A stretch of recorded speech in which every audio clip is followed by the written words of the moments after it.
Vamos. Así que buenos días con el tema de las enfermedades respiratorias y la doctora Linda Hernández, pediatra, nefróloga, también investigadora en muchos temas de salud, también especialista en el área de trasplantes, pero hoy nos va a hablar de qué se está viendo con las infecciones respiratorias.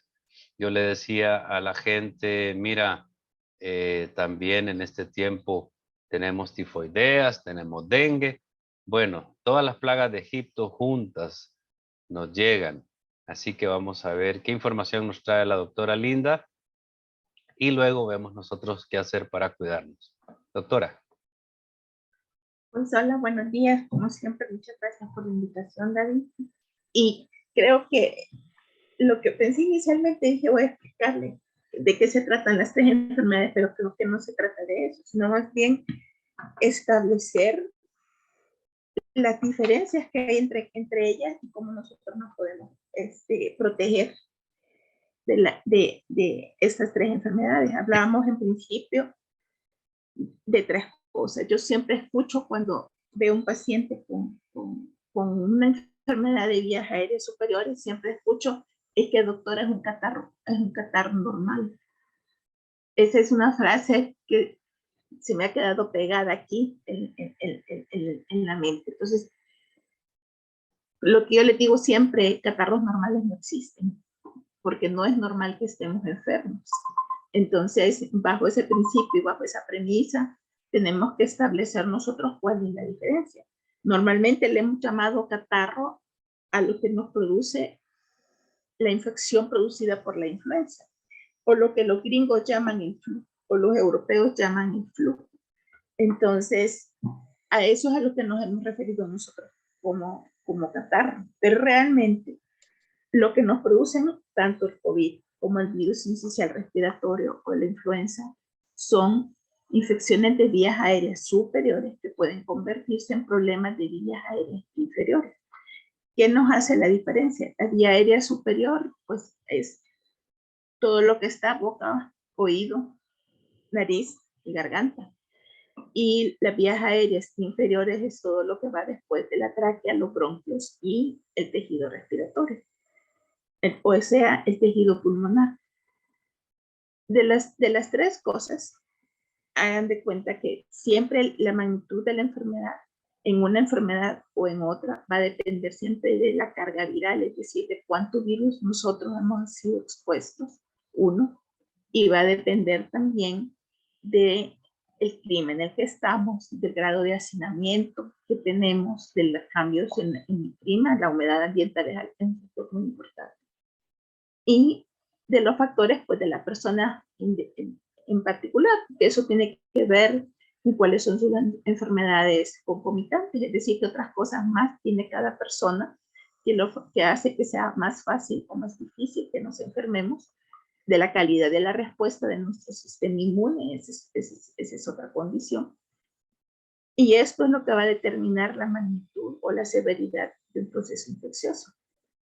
Entonces, nosotros ya sabemos cuál es el cuadro clínico que da el COVID. Eso ya es algo que ya lo aprendimos a reconocer con el tiempo. Pero el virus sincicial respiratorio, por ejemplo, tenemos que decir de él que es el virus que más fácilmente produce enfermedad y contagia a los niños. El virus sincicial respiratorio en sí no es un patógeno muy usual en los adultos y es mucho más difícil establecer el diagnóstico en el adulto porque el adulto lo secreta menos a través del moco. Entonces, eso quiere decir que la proporción en que nosotros nos podemos contaminar o contagiar de virus sincicial respiratorio siendo adultos es mucho menor. En los niños, si nosotros tomamos moco del niño, fácilmente establecemos el diagnóstico en el moco del niño. También el adulto no es así. En el adulto tenemos que hacer técnicas de extracción más específicas para nosotros poder llegar al diagnóstico, al menos por la parte del laboratorio. En el caso de la influenza pues es quizás un poquito más fácil el diagnóstico, desde que nosotros contamos con métodos moleculares para poder hacerlo. Métodos moleculares nos referimos a las pruebas de PCR o de detección de proteínas de los virus. Entonces, en la influenza, desde hace como unos 15 a 20 años, cambió la forma de hacer el diagnóstico cuando estos métodos estuvieron disponibles de forma pues, mucho más común. Entonces, ha sido más fácil que nosotros podamos establecer el diagnóstico y la influenza todos los años nosotros vemos las olas. ¿Qué características tienen los tres virus en común? Tanto el virus del COVID como el virus de la influenza como el virus sincicial respiratorio. Una característica que tiene es la mutagenicidad, es decir, la capacidad de cambiar que tiene el virus y de presentarse de una forma distinta, produciendo los mismos síntomas. Entonces, nosotros tenemos que todos los años, si ustedes se fijan, aparece la vacuna de la influenza, y si usted está vacunado contra la influenza, pues le toca vacunarse para la siguiente temporada, porque el virus cambia.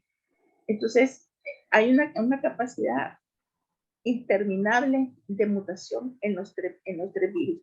Solo que en el caso del COVID, por ejemplo, la mutación no necesariamente significa que hay un cambio en el cuadro clínico o en la severidad de los síntomas. Tienen que producirse varias mutaciones importantes como para que nosotros tengamos una cepa diferente.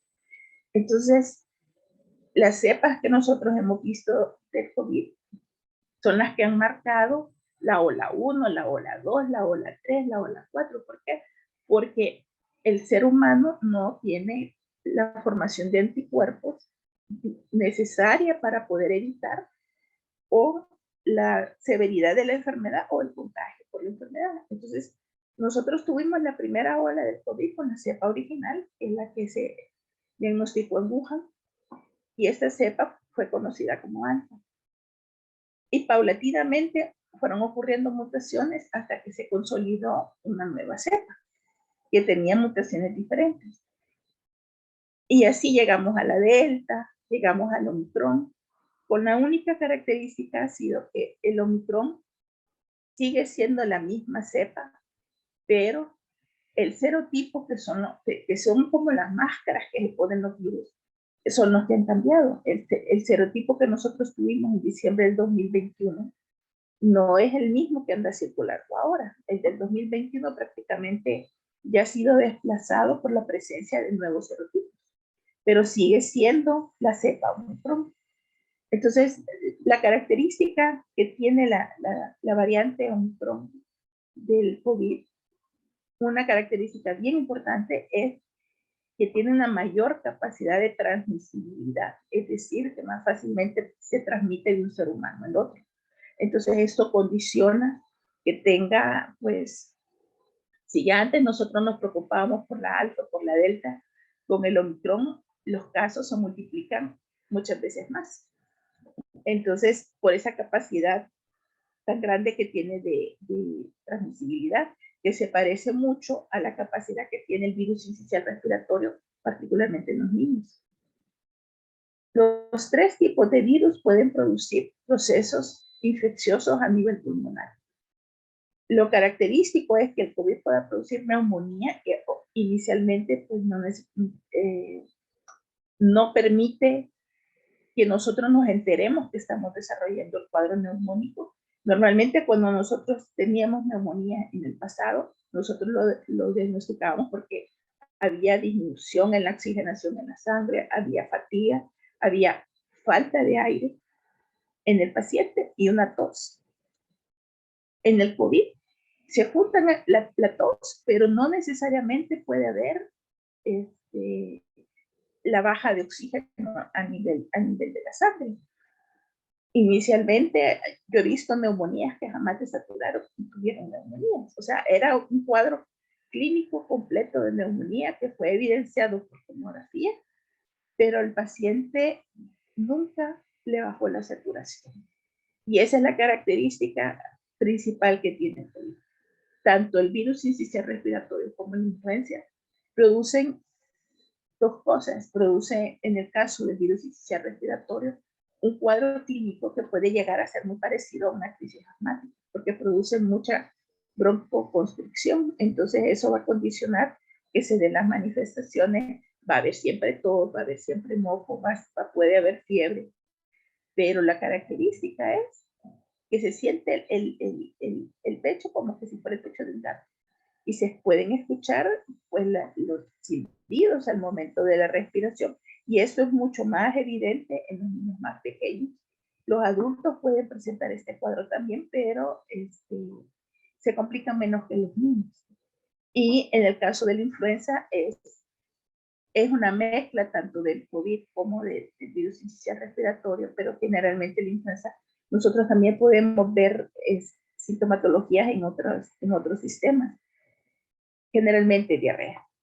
Entonces, al final del día, nosotros vemos que tenemos las tres enfermedades y cuando en el momento que el paciente empieza con tos, con el moqueo, con el goteo nasal, empieza con el dolor de cabeza, la irritabilidad.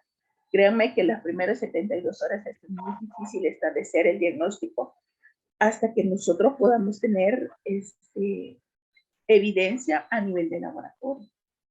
Ahora, tristemente de estas tres enfermedades, el COVID, existen hoy ya diferentes tipos de antivirales que nos pueden servir para el manejo o para el tratamiento. Para la influenza también hay tratamiento con antivirales, Tamiflu, pero para el virus sincicial respiratorio, realmente un antiviral que diga este es buenísimo y es específico, no lo hay. En los casos graves se ha llegado a utilizar ribavirina, pero eso no es que exista una regla que diga si lo usa el paciente va a estar bien, porque no es así. A algunos les funciona, a otros no. Entonces, en términos generales, se convierte en un tratamiento que nosotros llamamos sintomático, es decir, que va destinado únicamente a mejorar los síntomas, pero no combate en sí la enfermedad. Todos estos tres cuadros clínicos hoy tienen el mismo periodo de duración de la enfermedad. El COVID pasó de ser una enfermedad que no duraba 14, 15 días a una enfermedad que hoy está en promedio de 5 a 7 días. El virus sincicial respiratorio, lo mismo, alrededor de 5 días, y la influenza igual que el COVID de 5 a 7 días. Así que por la duración de la enfermedad nosotros no podemos establecer diferencia entre las tres. Sí tenemos que tener en cuenta que en teoría el COVID nos vino a quebrar una regla que nosotros conocíamos en medicina, que era imposible que a una persona le diera 2 infecciones virales al mismo tiempo. Eso no ocurría. El COVID nos vino a demostrar que sí se puede. Ya hemos tenido pacientes que tienen COVID y tienen influenza. Y esos pobres, sí, de verdad, están bien complicados, porque el sistema inmune está completamente sobrepasado por la presencia de las 2 infecciones virales. Normalmente nosotros creíamos que esto no era posible hacerlo porque el mecanismo por el que se produce la infección pues es el mismo. Entonces, si la calle está ocupada, no se puede transitar. Más o menos va por ese lado el concepto, pero con el COVID esto se vino a demostrar que no es así. O sea, hay pacientes que han tenido COVID y han tenido influenza, o han tenido COVID y virus sincicial respiratorio. Gracias a Dios no es lo frecuente, porque sí son cuadros clínicos que se comportan de forma más severa, pero sí ha sido posible ver. Entonces, hoy, a la hora de las horas, ¿eso en qué se traduce para un paciente? Nosotros tenemos que el COVID llegó para quedarse, como les decía yo en pláticas anteriores. Eso no va a terminar de ceder en ningún momento.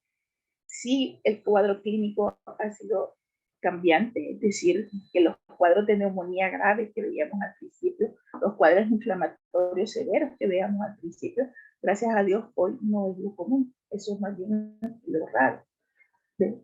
Pero sí tenemos que saber que lo que sí ha cambiado con esta variante que está a nivel mundial del Omicron es qué tanto daño o qué tanta secuela nos puede dejar el COVID. El Omicron en este serotipo que tenemos hoy está mucho más ligado a eventos de COVID largo. COVID largo significa que los pacientes siguen con síntomas después de 12 semanas de haber sido contagiados. Y pues esto condiciona una calidad de vida diferente. El COVID largo puede ser leve, puede ser moderado, puede ser severo, dependiendo de las manifestaciones clínicas que nos digan. Y realmente créanme que puede dejar manifestaciones clínicas en todos los sistemas. Ahora bien, el virus sincicial respiratorio quizás es más fácil de ilustrar porque empieza el proceso infeccioso, 5 o 7 días de enfermedad, el paciente se cura y se acabó. Los niños les puede dar algo que nosotros llamamos bronquiolitis, que es como el primer cuadro de hiperreactividad bronquial en un bebé. Y si ese no se trata correctamente, el chance de que ese niño vuelva a tener hiperreactividad bronquial en el futuro es muy alto. En los adultos se han visto cuadros, como les decía, parecidos a crisis asmáticas, pero resuelven. O sea, con medicamentos, con hidratación, resuelven. Y en el caso de la influenza, tenemos un cuadro clínico que igual dura de 5 a 7 días y en los que puede producir una neumonía, que son en las personas, o los bebés, o los ancianos, o las personas inmunodeprimidas, o que tienen la respuesta del sistema inmune alterado, como podrían ser los pacientes con insuficiencia renal, los pacientes con diabetes, los pacientes con enfermedades hepáticas. En esas personas, pues el chance de que la influenza produzca neumonía también es más alto. Pero al final del día vienen siendo cuadros clínicos autolimitados, es decir, 5 o 7 días, máximo 10 días en el caso de la influenza. Termina y el proceso pues se mejora. Entonces, los únicos que se complican, nosotros ya sabemos quiénes son esas poblaciones de riesgo. Pero la característica que hace la diferencia entre el COVID y el virus sincicial respiratorio y la influenza es la capacidad que tiene el COVID de dejar secuelas a largo plazo. Por secuelas entendemos problemas tiroideos, por secuelas entendemos problemas con los carbohidratos, desde intolerancia a los carbohidratos, resistencia a la insulina, prediabetes, diabetes. Puede dejarnos también rinitis o comportarse el paciente como que si tuviera rinitis alérgica.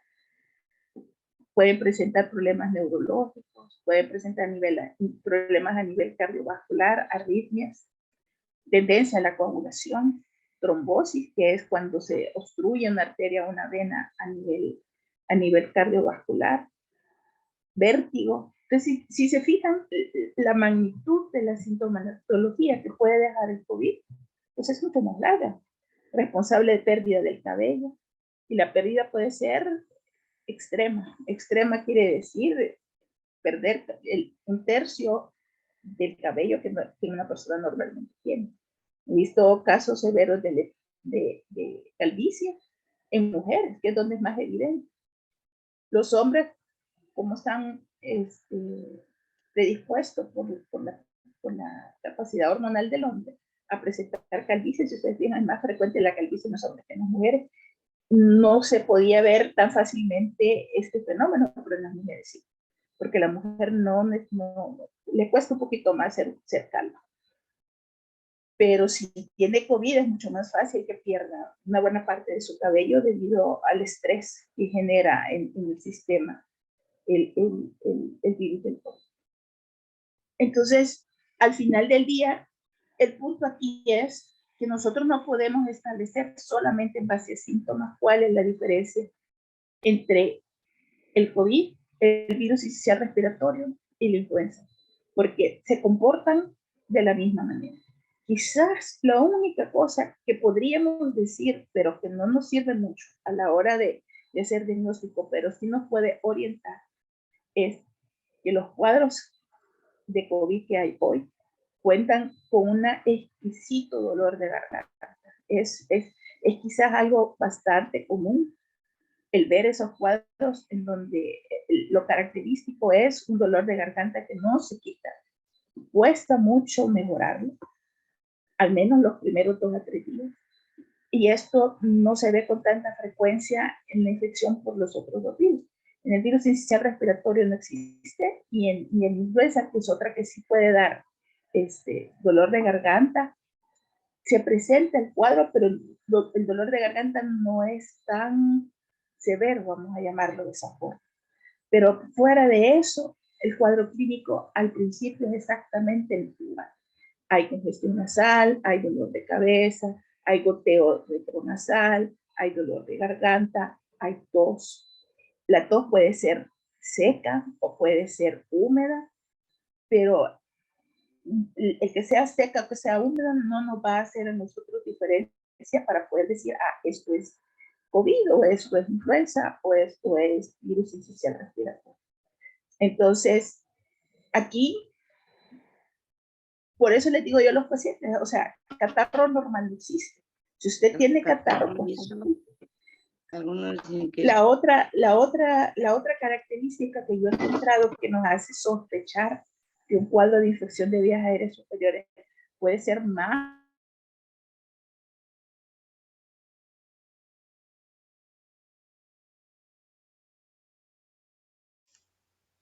El micro, por favor. Doctora Linda, ¿el micro se te silenció o te lo silenciaron?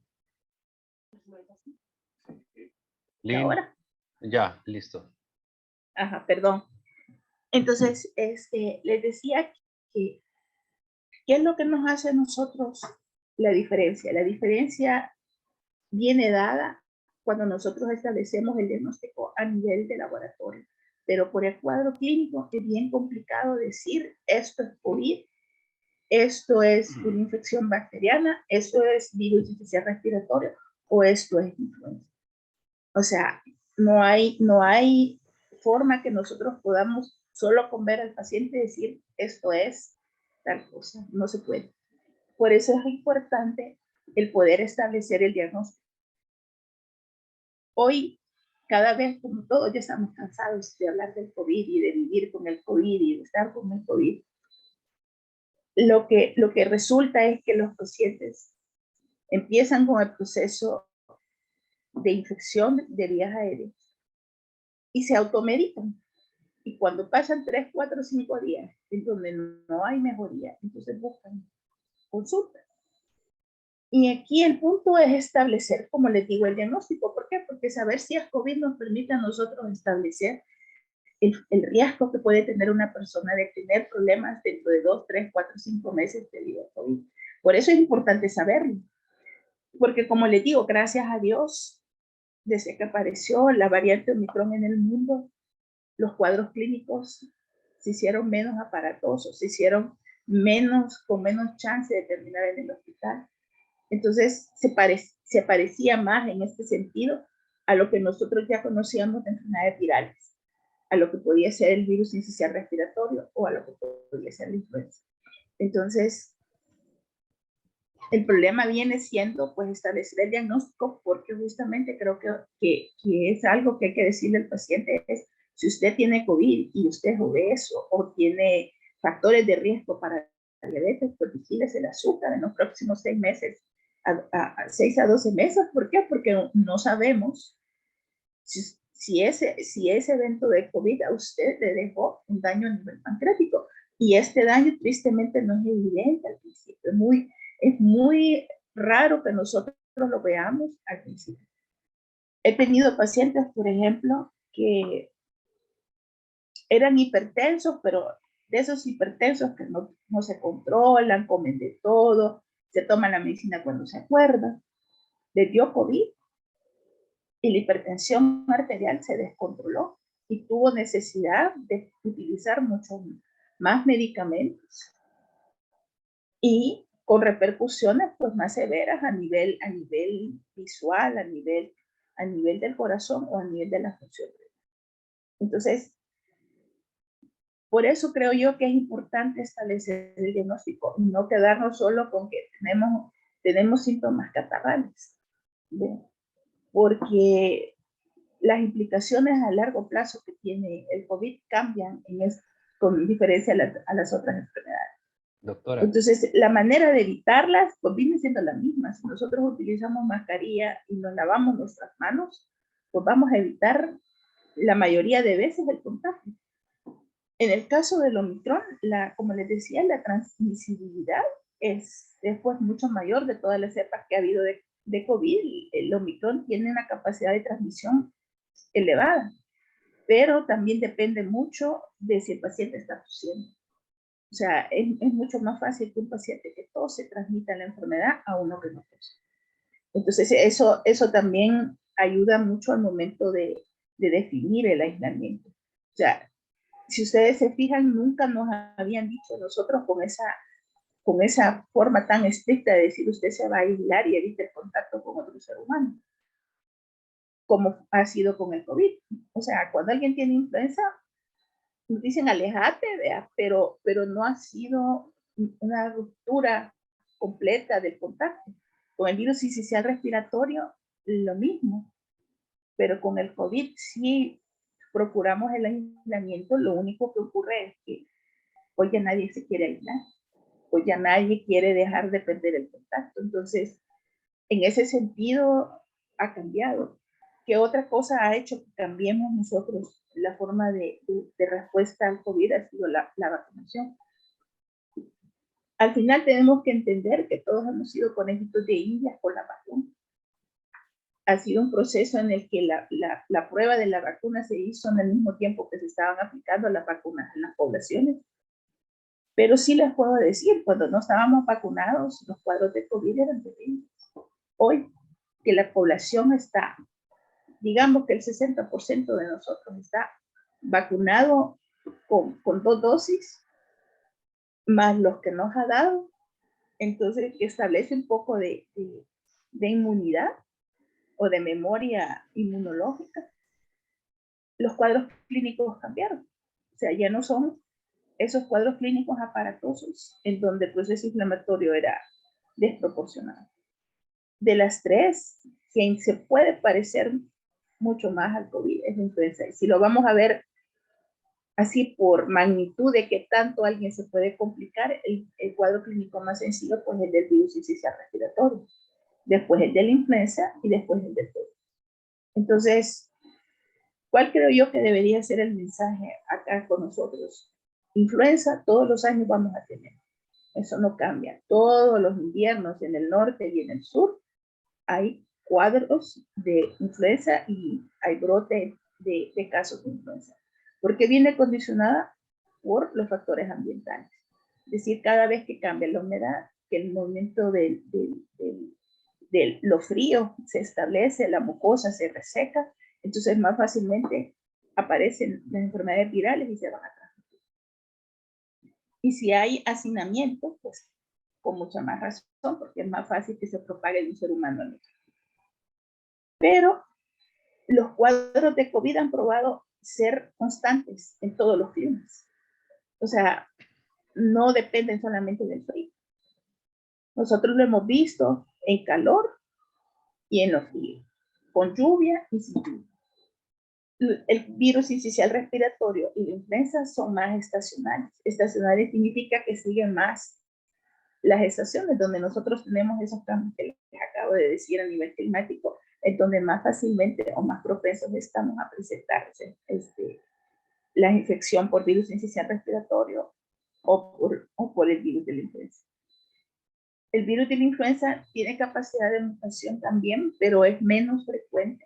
Y ustedes se recuerdan que tenemos el H1N1, el H1N5, y pueden producir eventos epidémicos, pero su capacidad para distribuirse tan rápido o propagarse tan rápido como el COVID es menor.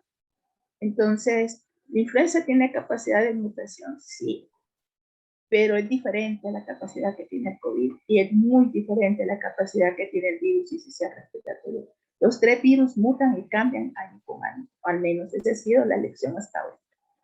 Entonces, ustedes se fijan, todos los años hay vacuna para la influenza y la vacuna se tiene que colocar alrededor de 2 meses antes de que empiece la temporada de infección.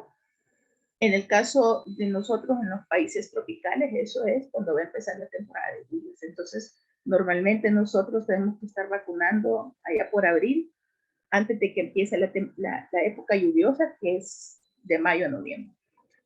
Y en los países que tienen los periodos estacionales mucho más marcados, pues tienen que vacunarse empezando el otoño para protegerse al final del otoño y el invierno.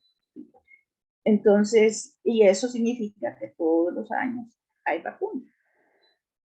El vacunarse ¿qué es lo que hace o qué es lo que evita? Para el virus sincicial respiratorio no hay vacuna, porque como les decía, gracias a Dios en el caso de los adultos no da cuadros tan severos. Por un lado, por otro lado, lo que sí tenemos nosotros son pérdidas de día de trabajo por el catarro común. El virus sincicial respiratorio son 1, 2, 3 días que se pierden de trabajo. La influenza puede ser más. Y el COVID, pues ya sabemos que es un poquito más de tiempo.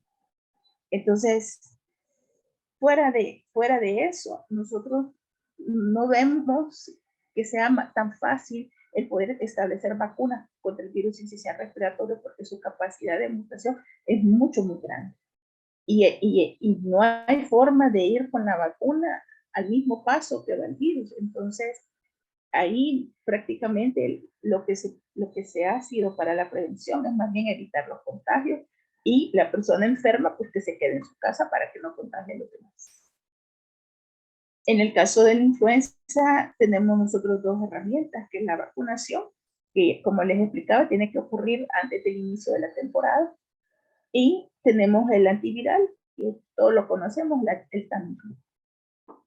Todos los antivirales, para poder ser de alguna efectividad en un proceso infeccioso, tenemos que empezar nosotros a utilizarlos en los primeros 5 días de la enfermedad. ¿Por qué? Porque es cuando se ocurre la replicación del virus. Entonces, si vamos a ocupar un antiviral, va a ser cuando el virus se está multiplicando, y eso es en los primeros 5 días. Después de eso, los antivirales ya no tienen tanta razón de ser y tanto sentido para usarse, porque ya no hay tanta replicación viral. Entonces ya lo que nosotros vemos, pues, una vez que la represa está abierta, el agua se va y ya no hay forma de regresar. Vean. Entonces, en ese sentido, los antivirales, eso es lo único que nos facilitan, es una herramienta más para disminuir la carga viral y tratar de evitar las complicaciones que producen el virus. Sí debemos de ser, y en el caso del COVID, hemos visto algo que no se había visto con los demás virus. Si yo tengo COVID y utilizo el antiviral, la respuesta inmune no se establece, no cuenta como que, digamos, exposición al virus, y es posible que pueda haber un recrudecimiento de la enfermedad 3 a 4 semanas después. Ustedes se recordarán del presidente Biden.